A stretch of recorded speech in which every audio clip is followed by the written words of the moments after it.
Hello friends, എല്ലാവർക്കും നമസ്കാരം. പവിത്രത്തിൽ നമ്മുടെ അനിയൻകുട്ടനെ ഹോസ്പിറ്റലാക്കിയിരിക്കുകയാണ്. അനിയൻകുട്ടൻ്റെ ആകെ സമനില തെറ്റിയ പോലെ ആയിരിക്കുകയാണ് കേട്ടോ. അപ്പോൾ ജോസഫ് വിളിച്ച് നമ്മുടെ വിക്രത്തിനോട് എല്ലാ കാര്യങ്ങളും പറയുകയാണ്. അങ്ങനെ പുളിക്കൻ കൊല്ലപ്പെട്ട വിവരവും നമ്മുടെ വിക്രത്തിനോട് അറിയിക്കുകയാണ്. അപ്പോൾ വിക്രത്തിനും വേദയ്ക്കും വിഷമവും. ആകെ ഉണ്ടായിരുന്ന ഒരു തെളിവാണ്, അതും കൂടി ഇല്ലാതെ അയലിൻ്റെ വിഷമത്തിലിരിക്കുകയാണ് കേട്ടോ വേദ. ഈ സമയത്ത് നമ്മുടെ ശ്രീനി സാറും വാസവനും ഒന്നിക്കാൻ പോവാണ്.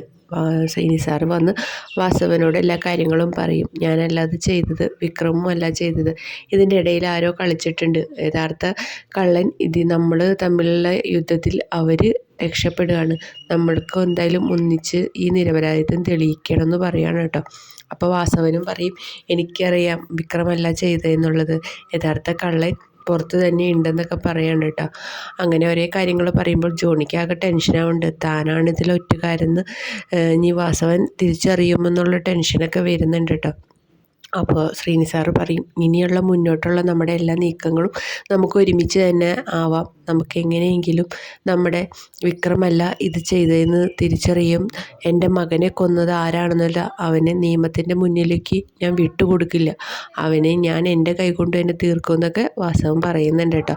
എന്തായാലും നമ്മുടെ വീഡിയോ ഇഷ്ടമായെങ്കിൽ ലൈക്ക് ചെയ്യാനും ഷെയർ ചെയ്യാനും സബ്സ്ക്രൈബ് ചെയ്യാനും മറക്കല്ലേ.